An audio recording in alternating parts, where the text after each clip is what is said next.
Paris Hill, Maine. Today a small and quiet town with leafy streets and well-kept houses. Yet despite its quiet and rural location, it was the home to some giants of the faith. Three families of note that lived here were the Stevens family, the Stowell family, and the Andrews family.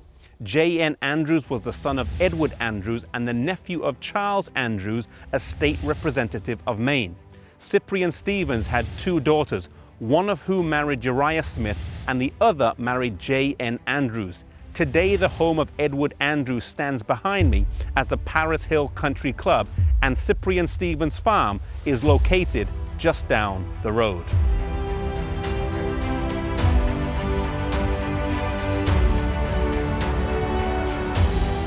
But we start the story with another family when in the spring of 1845, a tract by T.M. Preble on the Sabbath made its way to the home of Louis B. Stowell.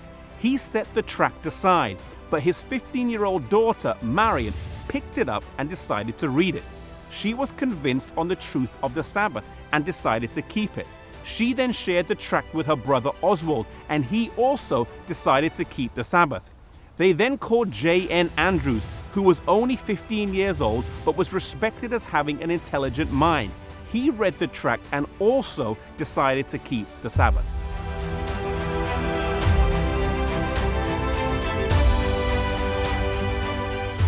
It was later on that the parents of the Stevens, Andrews, and Stowell families decided to keep the Sabbath, which I believe is a key point.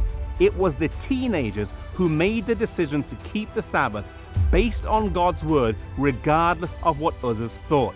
This really is the essence of Protestantism and a continuation of one of the key tenets of the Reformation: to follow conviction rather than tradition, to let scriptures be our guide, no matter what others may think.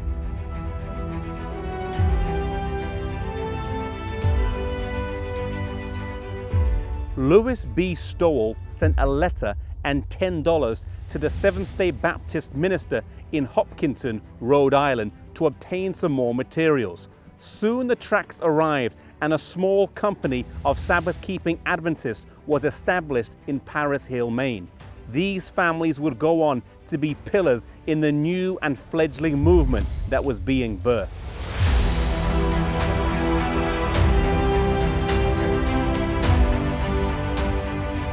Paris Hill, Maine is also the birthplace of the Review and Herald, today published as the Adventist Review.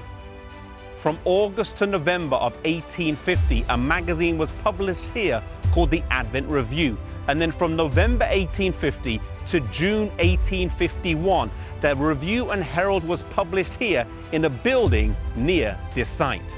It would then move on to Saratoga Springs, New York, Rochester, New York, before moving to Battle Creek, Michigan.